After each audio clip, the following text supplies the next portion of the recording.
गुणलब्धये नमः समय साराय स्वानुभूत्या चकासते चित्स्वभावाय भावाय सर्वभावान्तरच्छिते वन्दितु सर्वसिद्धे ध्रुवमचलमणोपमङ्गलिं भक्ते वोच्छामि समयपाहो विनमोऽस्तु केवली भणितम् ध्रुव अचल अरु अनुपम गति पाए हुए सब सिद्ध हो मैं बंद शुद्ध केवली कथित कम समय प्राप्त को।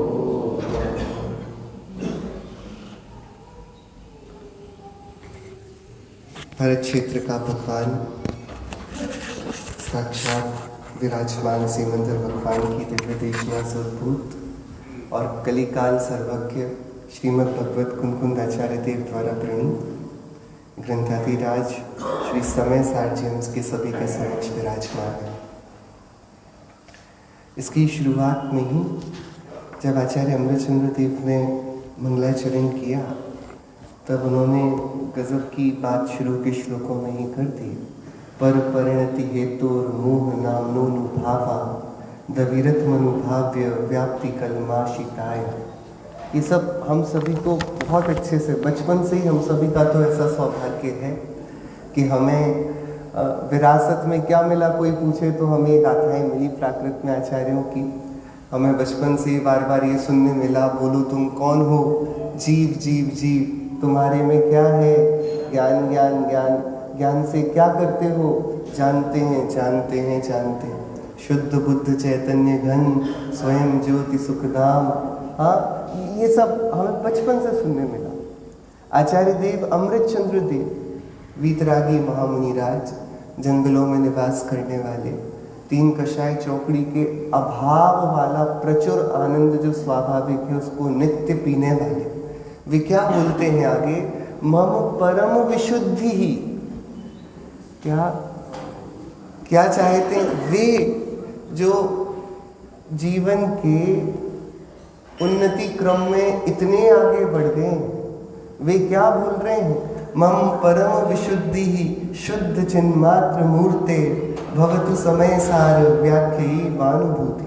अरे जिसकी चर्चा में विशुद्धि दिखती जिसके आश्रय कर लेने में तो कोई गजब का चमत्कार होता ही जिसका नाम ही चैतन्य चमत्कार है ऐसा समय सार अपना आत्मा ये मैं स्वयं इसकी चर्चा से आचार्य अमृतचंद्र देव क्या चाह रहे हैं मेरी परिणति परम विशुद्धता को प्राप्त हो।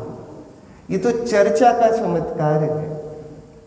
इसी पर टीकाकार पंडित साहब ने लिखा इसके आगे इसी श्लोक के नीचे जब टीका कर रहे थे प्रगटे निज अनुभव करे सत्ता चेतन रूप सब ज्ञाता लखी के नमो समय सार सब भूप। कैसा हूं मैं प्रगटे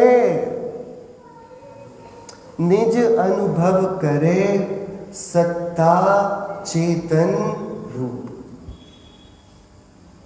अभी हम सभी के जीवन के शिल्पी पूज्य गुरुदेव श्री का बहुत मार्मिक और बहुत सरल आचार्य देवनंदी उनके द्वारा रचित इष्टोपदेश ग्रंथ पूज्य पाद जिनका अपर नाम रहा उस ग्रंथ की 36वें श्लोक पर गुरुदेव श्री व्याख्या कर रहे थे और बता रहे थे हमको क्या करना है। एक ही कार्य है धार्मिक क्रिया की व्याख्या दी उन्होंने बोला धार्मिक क्रिया क्या है कि अपने स्वरूप में गुप्त होना ये धार्मिक क्रिया है। सामायिक क्या है समयते समय मतलब समय हो गया वो नहीं कौन अपने अनंत गुण पर्यायों से जो निरंतर विद्यमान है अपने समस्त वैभव के साथ और निरंतर समयते अपने वैभव के साथ विद्यमान रहता हुआ परिणमता है, ऐसा जो ध्रुव अपना स्वरूप, उसकी आराधना करना क्षोभ रहित एकांत में तत्व ज्ञान के साथ स्वरूप में लीन होना, हमारा भी वही उद्यम है। संसार अनंत दुख से भरा पड़ा है। हम कहने को यहाँ वार्षिकोत्सव मना रहे हैं, हम प्रति समय एक एक परावर्तन पूरा कर रहे हैं। 5 प्रकार के परावर्तन होते हैं। कौन कौन से? द्रव्य, क्षेत्र, काल, भाव और भाव। प्रति क्षण परावर्तन पूरे हो रहे हैं। जैसे हम हर बार समझते हैं कि हम अपना जन्मदिन मनाएंगे, लेकिन वह एक क्रम पूरा होता है, वह एक और वर्ष स्वरूप के अतीन्द्रिय आनंद के भोग के बिना हमने बिताया। ऐसे ही हम सब नाना प्रकार से, अलग अलग प्रकार से, बहुत आलंबनों को लेकर नाना प्रकार से क्या कर रहे हैं, बस स्वरूप का विस्मरण कैसे हो और हमें संतुष्टि बनी रहे कि सब बढ़िया चल रहा है, लगे कि कुछ चल भी रहा है और जो करने योग्य है वह भी पीछा छूटता जाए। तो अब अपनी मति को परिष्कृत कैसे किया जाए, इस पर आचार्य कुंद देव ने इस समय सार ग्रंथ का गजब का एक एक गाथा इसकी निराली है। एक एक गाथा जैसे कूटस्थ स्वभाव के ऊपर चढ़ाया गया गजब का अर्घ है, लेकिन इस पर अंत में आचार्य देव ने सर्व विशुद्ध ज्ञान अधिकार लिखा। कौन सा अधिकार? सर्व विशुद्ध ज्ञान अधिकार। और उस पर चैतन्य स्वरूप कितना गजब का। हम जो अपनी कीमत नहीं करते, हम जो क्षणिक है, जो दुखमय है, उसमें ही अपने जीवन का सौंदर्य तलाशने में लगे रहते हैं, तो हमारा वैभव क्या है, उसकी व्याख्या यहाँ पर आचार्य देव हम सभी के समक्ष करेंगे। बहुत सुंदर, सीधी और एकदम हृदय में बैठने वाली गाथाएं हैं, और हमें बहुमान आएगा आचार्य देव का कि वे इतनी प्रखर प्रज्ञा के धनी, जिनको कलिकाल सर्वज्ञ की उपाधि प्राप्त हुई, वे हम सभी को समझाने के लिए उस तत्व को जिसको जानकर सारे कर्म के बंधन कट जाते हैं, कैसा गंभीर वह तत्व होगा, उसको इतनी सरल भाषा में हम सभी के लिए प्रस्तुत कर रहे हैं। और यदि हम तब भी अपना मंतव्य नहीं मनाएंगे कि जैसे भी हो इस बात का निर्णय करना और करना ही है, तो फिर हमारा दुर्भाग्य रहेगा, क्योंकि ऐसा कुछ है नहीं जो हमने नहीं सुना है अब तक।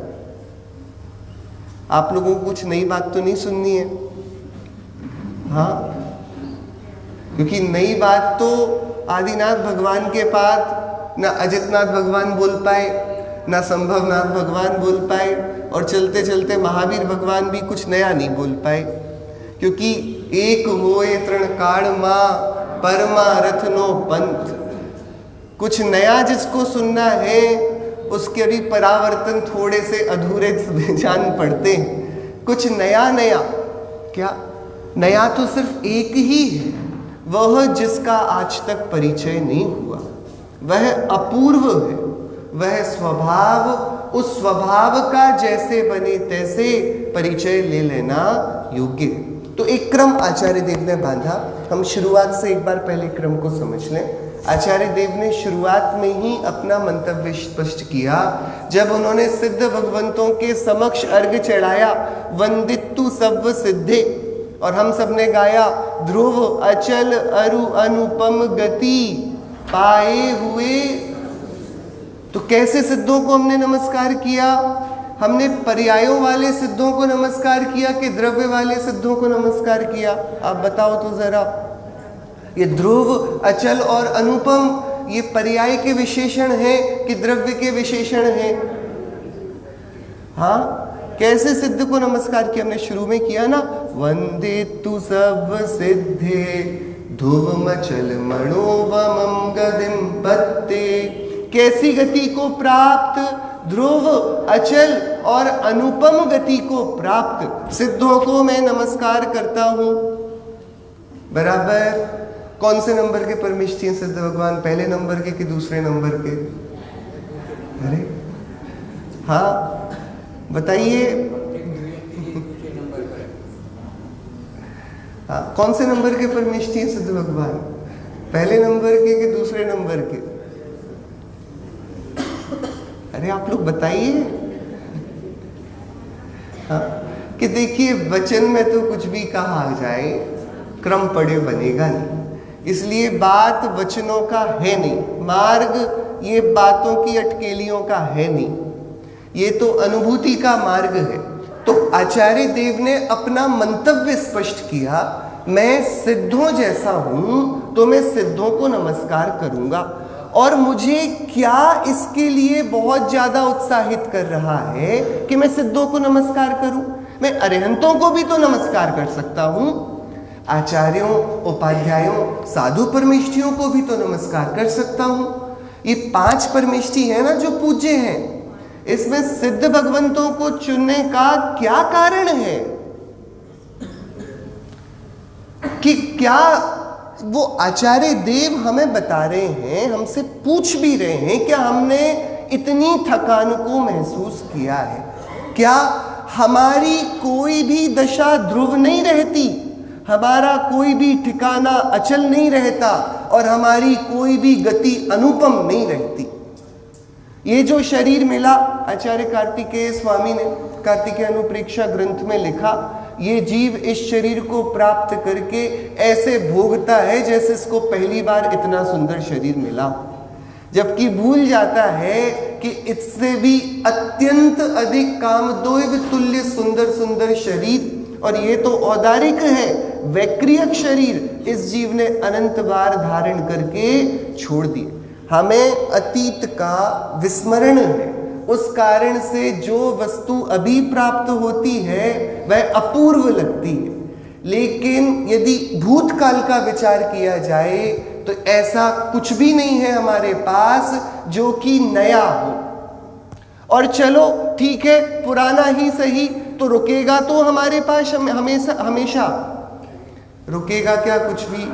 कि नहीं, सब कुछ चलायमान है, और है तो इतने भय को साथ में लिए हुए इसकी उपमा दी जाए ऐसा कुछ है नहीं, कुछ अनुपम नहीं। तो आचार्य कुंद देव के पास स्पष्ट था, मुझे ध्रुवता चाहिए, मुझे भटकना नहीं चाहिए, अचलता चाहिए, और मुझे सौंदर्य चाहिए। तो तत्काल दूसरी गाथा में आचार्य देव ने विभाग किए 2 प्रकार के आत्माओं के, समय के 2 प्रकार। एक वो जो अपने घर में है वो स्वसमय, और एक वो जो अपने घर में नहीं है वह क्या हुआ? स्वसमय कौन है? जीवो चरित्र दंसन, जो जीव अपने दर्शन ज्ञान चारित्र में स्थित है उसे क्या बोलेंगे? और जीव जो कि पुद्गल कर्म प्रदेश यानी बाहर स्थित है अपने घर के, उसको क्या बोलेंगे? क्या बोलेंगे? क्या बोले आचार्य देव ने? पहले क्या किया? हम सिद्धों को नमस्कार करते हैं जिन्होंने क्या, हम जब घर बनाते हैं तो कैसा बनाते हैं आप बताइए? ऐसा घर बनाते हो जो कमजोर हो के मजबूत बनाते हो उसकी नींव। तो हम घर चाहते हैं कि भूकंप भी आ जाए तो घर खराब हो क्या? अरे बोलो भैया, नहीं ना। तो पहला घर बनाने का मंतव्य है कि वह मजबूत हो, उसमें ध्रुवता हो। दूसरा, यदि घर बना रहे हैं तो ये सोच करना कि इसमें 1 महीने रहेंगे फिर एक दूसरे घर शिफ्ट हो जाएंगे। घर बनाते हैं तो इसलिए कि अब रहेंगे तो यहीं रहेंगे, जिस पर जाने के बाद बदलना ना पड़े, यही सोच के तो घर बनाया जाता है। तो घर कैसा चाहिए? अचल चाहिए। और कैसा घर बनाते हो कि अरे हमारे शहर का सबसे सुंदर होना चाहिए। अब जब बना ही रहे हैं तो सुंदर घर होना चाहिए कि ऐसा वैसा हो जाएगा? एक छोटी सी टाइल भी लगाएंगे, एक रेलिंग की डिजाइन देखने के लिए हम 5 दिन सोचेंगे। नल कैसे होंगे उसका पूरा कैटलॉग लेकर आएंगे। आपने घर बनाया कभी? ऐसा सोचा आपने? घर बनाने के समय कितनी माथापच्ची हम करते। तो कैसा होना चाहिए कि लोगों को देखकर लगे कि कुछ बना है? तो वह अनुपम भी होना चाहिए। हम जब आश्रय खोजते हैं तो 3 ही बातें देखते हैं। उस आश्रय में ध्रुवता होनी चाहिए, वह अचल होना चाहिए, और सौंदर्य से भरपूर होना चाहिए। आचार्य कुंद देव ने बात को स्पष्ट किया, मुझे ऐसा ही घर चाहिए। और चारों गतियों में तो ऐसा घर कहीं पर है क्या? देवत्व में भी क्या ध्रुवता है? अचलता है तो फिर अनुपमता कैसे आएगी? तो कोई ग्रीवियक की आयु वाला और ग्रीवियक का अहमिंद्र भी बन गया तो क्या उसका घर इतना सुंदर है जो 3 विशेषताएं हम घरों में ढूंढते हैं वह उसे प्राप्त हो? अरे आप लोग अभी अपने घर में कितने दिन और रहने वाले हो? तो आपका घर सुंदर है इसलिए उसमें ज्यादा दिन रुकने का विचार नहीं है कि बेकार है इसलिए छोड़ के जाने वाले हो? हाँ, कि हमारी ये जो अभिगति है ये बहुत ही दुखदायिनी है। इसमें ध्रुवता नहीं है, अचलता नहीं है और सुंदरता नहीं। तो 3 ही हमें जीवन का, भैया हमको सुंदर जीवन चाहिए कि नहीं? तो सुंदर जीवन के 3 पायदान हैं, वह ध्रुव हो, वह अचल हो और वह अनुपम। ये पर्याय की बात कर रहे हैं। वस्तु तो ध्रुव त्रिकाल टंकोत्कीर्ण ही है, अब ठिकाना ढूंढ रहे हैं। पर्याय आश्रय मांगती है द्रव्य का, तो उसको ध्रुवता, अचलता और सुंदरता द्रव्य अपनी दे देता है। बराबर? आप ध्यान से बताना, बहुत सुंदर आभूषण हमने अपने गले में धारण किया, सुंदर कौन हुआ? आभूषण के शरीर। अरे सुंदर कौन हुआ? जब तक आभूषण नहीं पहने था सुंदर कौन था? आभूषण के शरीर। अरे आप लोग बोल नहीं रहे हैं कि एक वस्तु में सौंदर्य दिखा तो अब इसका सौंदर्य मिल जाए, इसका कोई उपाय है कि उसे धारण कर लिया जाए। धारण करने पर उस वस्तु के सौंदर्य का समारोप आ जाता है कि नहीं? तो ये तो बहुत दूर का संबंध हुआ, इसको तो कितनी देर तक धारण करोगे? इसका भार लगने लगेगा। पर वस्तु के साथ संबंध हमेशा का संभवित है नहीं, लेकिन थोड़े काल में भी वह ये तो समझा देती है कि आधार लेने पर कुछ प्रभाव तो पड़ता है। तो इतना प्रभाव पड़ता है कि 2 प्रकार के आत्मा हैं। एक वो जो अपना आधार लेते हैं, अपने आधार लेने वाले को अपना पूरा सौंदर्य प्राप्त हो जाता है, और अपने सौंदर्य की विशेषता है कि वह ध्रुव है, अचल है, अनुपम है। वस्तु जो अपनी है उसका वियोग नहीं है क्योंकि उसका तो संयोग ही नहीं हुआ। लेकिन जिसने पर का आधार लिया, वो पर समय, उसको पर के आधार लेने पर भी कुछ तो मिलेगा ना। तो उसको क्या मिलता है? उसको जैसे स्वरूप के आश्रय में निराकुलता सुख प्राप्त होता है, ऐसी पर के आश्रय में क्या होता है? आकुलता और दुख। क्षणिक उन्मेष लगता है कि कुछ नया मिला, हमने पहन तो लिया हार बहुत बड़ा, बहुत सुंदर, और हम चले गए वहां पर कार्यक्रम में। अब हमें बढ़िया लगा, आज तो सबने देखा, हमें अभी एहसास नहीं होने पाया। फिर हम लौटने लगे और देखा रास्ते में बहुत अंधेरा है और कोई भी नहीं चलता इस रास्ते पे। तो अब जो हार हमें अभी थोड़ी संतुष्टि दे रहा था, अब ये जो नया भय उत्पन्न हुआ है, ये कहां से आया है? ये किसका प्रदेय है? ये किसने दिया? अभी तक उन्मेष था, अभी तक हम खुमारी में बैठे थे कि कुछ अच्छा हुआ है, लेकिन हकीकत तो ये हुई है, जब खरीद रहे थे तब भी पीड़ा थी, कितना महंगा है। जब लेकर आए थे तब भी पीड़ा थी, किसकी रक्षा करनी पड़ेगी।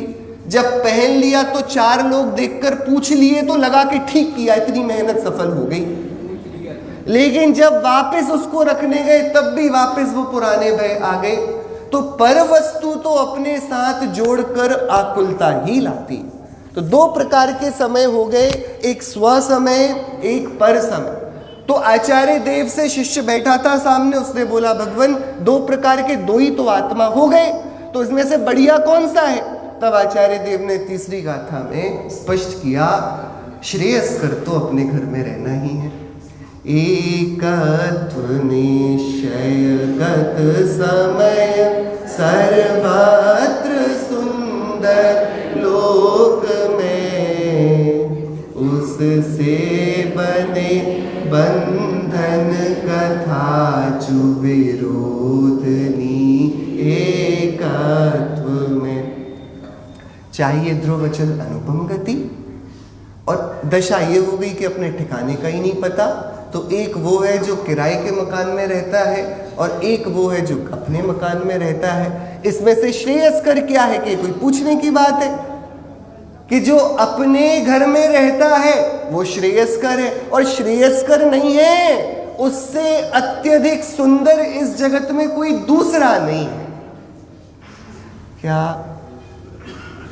अपने घर में जो बैठा है उससे सुंदर वो नहीं है जो घर के बाहर है, किसी दशा में नहीं। फिर वो बहुत बड़े सुंदर महल में बैठा हो, राजा के, चक्रवर्ती के, या किसी झोपड़ी में बैठा हो, यदि अपना नहीं है तो सौंदर्य वहां। आप कभी किसी दूसरे के घर गए? अरे गए कि नहीं गए? उस घर में जाने के बाद खांसने पर भी सोचना पड़ता है, छींकने पर भी सोचना पड़ता है। अरे आपको ऐसा सोचना पड़ता है कि नहीं? हाँ, कितनी पराधीनता है आपको समझ आता है? हाँ, पानी पीना हो, पानी तो मुफ्त होता है ना हर जगह, लेकिन पूछने पे जोर पड़ता है कि नहीं? उनने ही नहीं पूछा, हम कैसे मांग लेते?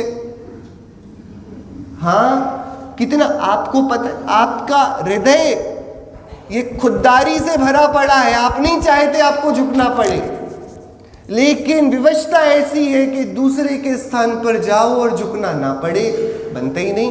तो उससे बने बंधन कथा। हम अपने घर में पानी पी रहे थे, कोई बात ही नहीं थी। अब हम दूसरे के घर पानी पीने गए, हमने मांग लिया पानी, तो आपको पता है हम बंध गए। अब दो बातें बनेंगी, वो भी हमारे घर आएगा और हमको भी पानी पिलाना पड़ेगा। नहीं, यदि आपने किसी को अपने घर में खाने को बुलाया है, आपने उसको बांध लिया कि नहीं बांध लिया? आपने भी तो अपने खाने का बंदोबस्त किया कि नहीं किया? अरे किया कि नहीं? कि जहां पर वस्तु से संपर्क है वहां पर वह बंधन है और है, बच नहीं सकते आप, बच नहीं सकते। आप अपने मित्र की दुकान पर गए, मित्र मतलब साधर्मी की दुकान पर, और आपने जो सामान खरीदा उन्होंने स्पेशल साधर्मी डिस्काउंट आपको दिया। कल को वो आपकी दुकान पर आए तो आप कुछ बंधे हो कि नहीं बंधे हो? अरे बंधे हो कि नहीं? ये बंधन कहां से निकल कर आया कि जो पर के पास गया वो बंधे बिना रह पाएगा क्या? तो सबसे सुंदर तो क्या था? एकत्व निश्चयगत समय सर्वत्र सुंदर लोक में। सौंदर्य तो था कि सब अपने अपने घर पर रहें, लेकिन विवशता थी कि उससे बने बंधन कथा जो विरोधनी। अब वो एक अकेला नहीं रह पाएगा, उसमें द्वैत आ गया। ठीक है, तो ये जो बंधा हुआ है ये क्या करता है? तो चौथी गाथा में आचार्य देव ने बताया है सर्वश्रुत परिचित अनुभूत भोग बंधन की कथा, उससे जुदा एकत्व की उपलब्धि केवल सुलभ। देखो ये बंधन की कथाओं में तो सब प्रवीण है, पर समय अनादि के अभ्यास में सब काम भोग बंधन की कथाओं में प्रवीण है। लेकिन जो ध्रुव अचल और अनुपम गति को देने वाली एकत्व की कथा है ना, उस पर उसकी तो किसी ने बात ही नहीं सुनी। उस बात को तो कहने वाला कोई मिला ही नहीं। इसलिए देखो वही गुरुदेव श्री बता रहे थे, ध्यान करना कितना सरल है। आंख बंद करके बैठ जाओ, फिर 2-3 झपकियां आ जाएंगी, समय का पता नहीं पड़ेगा, निकल गया और लगेगा अच्छा ध्यान हुआ आज, क्योंकि वो किया ना। कितनी बार सुना, आंख बंद करके तो बैठना है। कि करने की भाषा कई बार कैसे भी समझाई जाए बहुत आराम से समझ में आती है, और नहीं करने की भाषा भी नहीं करना ऐसे करने से समझ में आती है। तो हमेशा भाषा तो किसकी समझ में आती है? करने की समझ में आती है। किसकी भाषा समझ में आती है? अहंकार किस चीज का है? कर्तृत्व का अहंकार है। किसका अहंकार है? चलती एक नहीं है हमारी इस नियति क्रम में। क्या चलता है, आपके अधीन क्या है? अरे बोलो। 8 प्रकार के कर्म हैं, 4 प्रकार के घातीय कर्म हैं, 4 प्रकार के अघातीय कर्म हैं। अघातीय कर्मों में एक नाम कर्म है, उस नाम कर्म के द्वारा ये देह बनाई गई। एक आत्मा का इस पूरे व्यापक विश्व से संबंध कर्मों के द्वारा ही होता है, बराबर? नहीं तो हर कोई वस्तु मेरी हो जाए, लेकिन मेरी कौन सी वस्तु हो पाती है? जो कर्मजन्य व्यवहार में मेरे संयोग में उपलब्ध हो, बराबर? तो आपको कर्म के उदय में क्या मिला कि ये देखो, ये 9 कर्म है ना, ये शरीर, ये मेरे नाना प्रकार के नाम कर्म, औदारिक नाम कर्म, बंधन नाम कर्म, संघात नाम कर्म, इनके द्वारा बनाया गया ना शरीर, बराबर? बराबर? आप मुझे बताइए, अपन थोड़ा विचार करें, इस शरीर का कौन सा निर्णय आप लेते हो? कितने दिनों बाद झुर्रियों को निकलना चाहिए? कितने दिनों बाद बालों का झड़ना या सफेद होना आरंभ होना चाहिए? कोलेस्ट्रॉल कब बढ़ना चाहिए? ब्लड प्रेशर कब बढ़ना चाहिए? आंखों की रोशनी कब कम हो जानी चाहिए? आपके पास क्या है इस शरीर का निर्णय? तो जो सबसे अनुपचरित असद्भूत का विषय है ना, जिसके साथ उपचार नहीं लगता, निकटतम संबंध है क्षेत्रवगा, ये ग्रंथ आदि के साथ, परिवार के साथ एक क्षेत्रवगाह संबंध है क्या? तो ये पास के हैं कि दूर के हैं? ये तो दूर के हैं। पहले पास वाले से निपटे। पास वाली वस्तु में क्या चलता है? क्या वश चलता है? कुछ भी नहीं। तो जो जिसका कर्म के कारण नाता है, ये रिश्तेदार है, और ये रिश्तेदार के रिश्तेदार है। तुम्हारी रिश्तेदारी नहीं सुन रहा है तो कोई दूसरा क्यों सुनेगा? बात समझ में आई? तो क्या बात हुई? आचार्य देव क्या बोल रहे हैं कि कर्तृत्व का अहंकार रहा उस दुनिया में जहां कर्तृत्व एक अनावश्यक क्रिया है। करना ये वस्तु व्यवस्था में क्रिया ही नहीं। एक वस्तु दूसरे का करे, ऐसा इस दुनिया में क्या होता है आप बताओ? करना तो क्रिया ही नहीं। हाँ, जो षटकारक भी हैं वो एक वस्तु में लगते हैं, 2 में लगने वाले तो कारक ही नहीं है। 2 के बीच तो अत्यंत अभाव है ना। हाँ कि नहीं? आप लोगों को मेरी बात समझ में आ रही है कि नहीं? कैसे आएगी?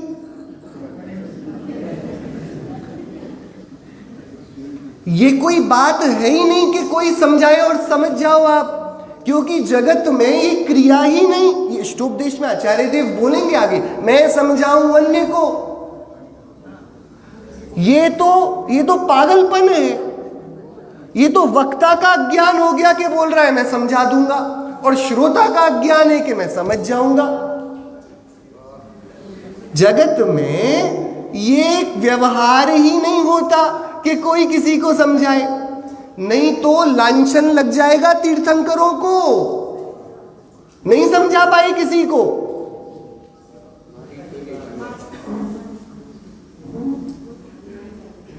अपने पूरे परिवार को लेके गए वो तीर्थंकर समझा के। जो अपने घर वालों को नहीं समझा पाए वो तीर्थंकर बनकर घूम रहे, ऐसे बोलेगा कोई? फिर लांछन नहीं लगेगा? तीर्थंकरों ने समझाया कि नहीं समझाया? देखो, आचार्य अमृतचंद्र देव ने इसलिए बोला मम परम विशुद्धि। मैं किसी को समझाने के लिए व्याख्या नहीं कर रहा हूं। करना वो क्रिया है ही नहीं, अपना विषय ही ये कर्तृत्व है। इसलिए पहले अपन भूमिका समझ लें। यदि संक्षिप्त बुद्धि वाले जीवों को समय सार ग्रंथ समझना हो तो शुरू की 12 गाथाएं, उसमें भी 6 गाथाओं में पूरी की पूरी विषय वस्तु आचार्य देव ने रख दी। मुझे क्या चाहिए? मैं द्रव्य से तो ध्रुव स्थिर हूं, मुझे पर्याय में भी ठहराव चाहिए। 4 गति 84 लाख योनि में ऐसी कोई दशा नहीं जो ध्रुव हो, अचल हो, अनुपम हो। सिर्फ एक सिद्धों की दशा है जो ध्रुव है, अचल है, अनुपम। कैसे मिले? कि सुनो, दो प्रकार के लोग हैं। एक जो अपने घर में रहते हैं, जो दर्शन ज्ञान चारित्र में स्थित हैं, अपने वैभव में स्थित हैं, वे स्वसमय हैं। और एक वो जो अपने घर के बाहर रहते हैं, पुद्गल कर्म प्रदेश में स्थित हैं, जिनको लगता है मुझे भूख लगती है, मुझे बुखार आता है, मुझे थकान होती है, मुझे नींद आती है। ये सब जिसको लगते हैं वो कहाँ स्थित है? वो पुद्गल कर्म प्रदेश में स्थित है। अभिप्राय की भूल है ना, अपना ठिकाना ही खो दिया। आप लोग थक तो नहीं गए? अरे थक तो नहीं गए? सुबह से मेहनत हो रही है, हाँ? नहीं थके? कि हम थकेंगे कब? जब हम किराए में रहेंगे शरीर के, क्योंकि थकना तो शरीर का काम है ना, यंत्र तो शरीर है। भूख किसको लगेगी? कार में जब पेट्रोल डलता है तो आपको पेट तो नहीं भर जाता है आपका, हाँ? कि कार में ईंधन डला, उससे आपको तो कोई ऐसी अनुभूति नहीं होती चलो आज अच्छा पेट भर गया। तो जैसे कार को पेट्रोल की आवश्यकता है और आप कार में बैठे हो लेकिन आपका पेट नहीं भरा है, ऐसे ही ये शरीर भी तो यंत्र है, इसको भी ईंधन की आवश्यकता है। इसका टैंक खाली होने पर आपका क्यों टैंक खाली हो जाता है? क्योंकि हमने पुद्गल कर्म प्रदेश में स्थिति करी, इसने हमें स्वीकारा नहीं है। और ये तो प्रतिदिन योजना बना रहा है कि कैसे इसको धक्के मारकर निकाल दिया जाए, और रोज नए नए बहाने लेकर आता है कि अब तो हमसे उदास हो जाओ, अब तो हमसे मोह तोड़ो। आचार्य कार्तिकेय स्वामी ने लिखा, ये देह क्यों रची विधि ने? जीव को वैराग्य दिलाने के लिए विधि ने देह रची थी, लेकिन जीव वैराग्य तो जाने दो, उसी के बंदोबस्त में, उसी के इंतजाम में बिता देते बराबर।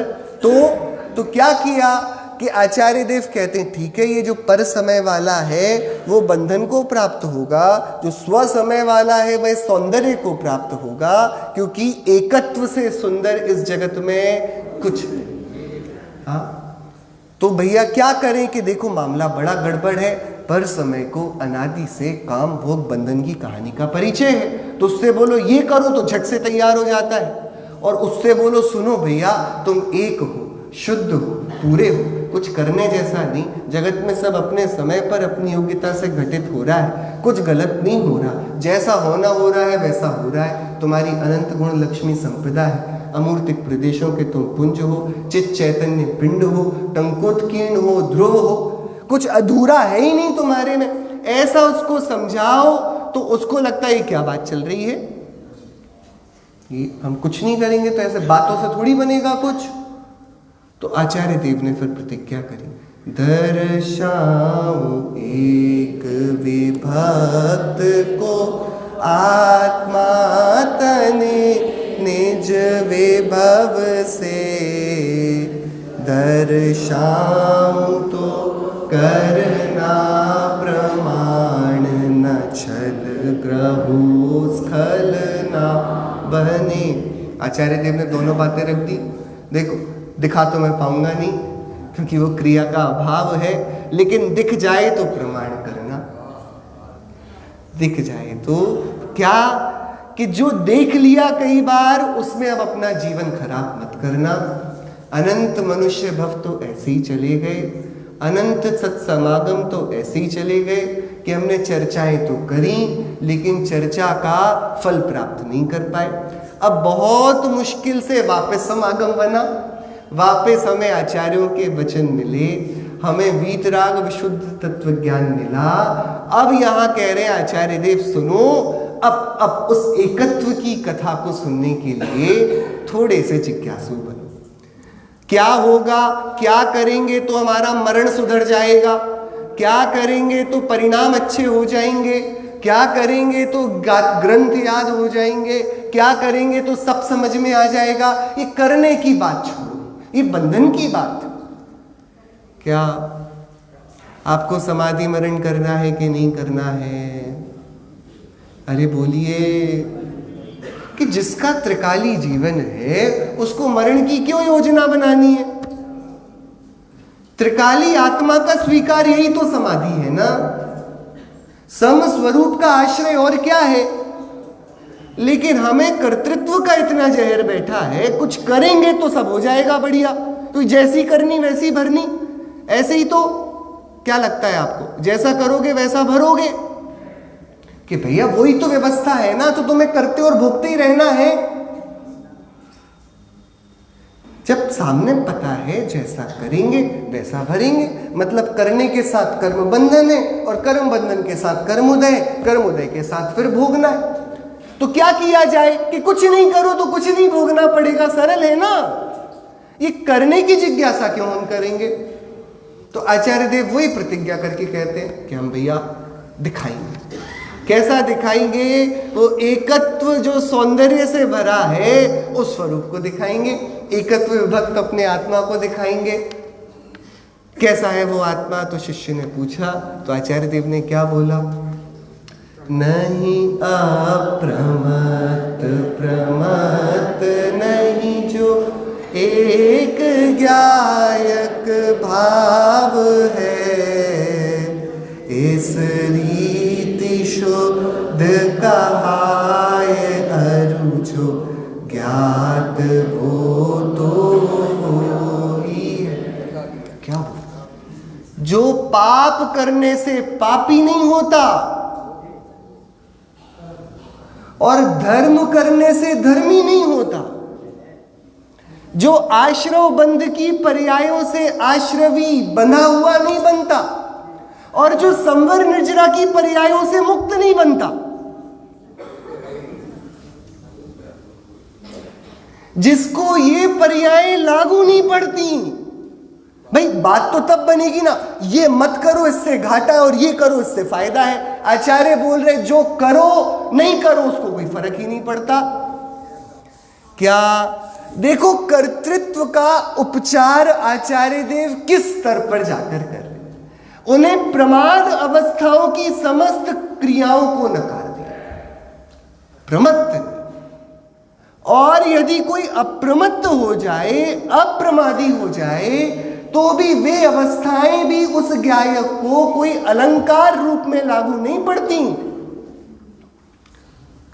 बताओ भैया, निगोद के जीव ज्यादा बड़े आत्मा है कि सिद्ध भगवान ज्यादा बड़े आत्मा है? तो सिद्ध होने पर आत्मा में क्या नया होता है कि जो आत्मा है वो सिद्ध होता है, बस इतना ही होता है, नया तो कुछ नहीं होता। जब सिद्धि की जाती है तो कुछ नवीन उत्पन्न नहीं होता, सिद्धि हुए की जाती है। सिद्ध करो ना इस बात को, मतलब ये है, इसे उसमें कुछ नया करो, ये है क्या सिद्ध करने का मतलब। तो सिद्ध होकर नया क्या होगा, नाम ही सिद्ध है ना, hence proved. What is proved, क्या सिद्ध किया कि जो निगोद में सोई मुझ में, सोई यही तो प्रूव करना था ना। हम कहते थे निगोदिया जीव भी भगवान है, तुम हंस देते थे, तो लो आज सिद्ध हो गया। बताओ सिद्ध बनने के बाद क्या सिद्ध हुआ, ये सिद्ध हुआ कि पहले भी सिद्ध थे। क्या आपको बात समझ में आती है कि नहीं आती है? अरे आती है कि नहीं? आप लोग कुछ बोल ही नहीं रहे हो, नींद आती है क्या? क्या बोल रहे हैं? देखो, निर्णय हमको करना है कि कुछ नहीं करना, क्योंकि करने से सिवाय कर्म बंध के कुछ फल सिद्धि नहीं। अब वो समझना है हमको कि कैसे वह प्रखर प्रज्ञा उत्पन्न हो कि कुछ करना ना। आचार्य सर्व विशुद्ध ज्ञान अधिकार में ये बात बताने वाले, लेकिन इसके बीज वो पहले छोड़ आए हैं जब उन्होंने छठवीं गाथा में बोला, नहीं अप्रमत्त प्रमत्त नहीं, जो एक ज्ञायक भाव। हाँ, और इसी रीति से जाना जाएगा, बाकी तो जो है सो है, तो है सो। क्या करना है हमको? हमको जैसे बने तैसे अपनी वस्तु का अपना परिचय करना। क्या करना है? आपको अपना परिचय करना है कि नहीं? ये वाली बात हास्यास्पद नहीं लगती? हमें अपना ही परिचय करना है, बाकी तो सबका परिचय। कितना कितना हास्यपूर्ण है। क्या करना है हमको? हम अपना कहाँ जाना है, हमको अपने पास जाना है। हमको बड़ा गजब का निराला गणित है, क्योंकि हमने अनादि से पुद्गल कर्म प्रदेशों में ही अपना ठिकाना खोजा। देखिए बताते हैं मूल विषय पर, बस विषय प्रवेश के लिए मूल उत्थानिका पढ़ लेते हैं। बहुत आप सभी कई बार ये गाथाएँ पढ़ी होंगी, और ये गाथाएँ हैं भी इतनी गजब की कि बार बार पढ़ने पर भी मन नहीं भरता। और अनादि की कर्तृत्व की कुटेव भी ऐसी है कि बार बार नहीं पढ़ो तो स्मरण हो जाता है, कर्तृत्व का अहंकार फिर अंदर आने लगता है। तो क्या चाहिए हमें, तो निरंतर अभ्यास चाहिए, निरंतर भेद विज्ञान, निरंतर वर्तना चाहिए। आचार्यों के ये वचन हमारे हृदय में निरंतर गूंजने चाहिए। देखिए पेज 500 है ग्रंथ का। हम थोड़ा पीछे भी जाएंगे, लेकिन अभी मूल जो श्लोक है जिससे हम शुरू करेंगे 213 नंबर का श्लोक है, 213, बहुत गजब की है। हाँ नहीं ठीक है मैं पढ़ता हूँ, आप लोग सुनिए, बस 2 मिनट का ही अपना समय है। वस्तु चैक मिह नान्य वस्तुनु येन तेन खलु वस्तु वस्तु तत् निश्चयोयम परो परस्य कः किम करोति ही बहिर्लुठन्नपि। क्या बोल रहे हैं आचार्य देव, मैं बस श्लोक पढ़ रहा हूँ, इसका अर्थ क्या है, इसका रहस्य वो अपन फिर आगे चर्चा में लेंगे। लेकिन आप सब इतने स्वाध्यायी, इतने विज्ञ, इसको मतलब हमें तो बस परस्पर एक दूसरे को यहाँ पर चर्चा करके आनंद ही लेने का बस बात है, यहाँ कोई समझने समझाने की बात नहीं, क्योंकि कुछ नवीनता इसमें है नहीं। लेकिन इसको जितना भाया जाए ये उतना रस, उतना प्रभाव छोड़ती है।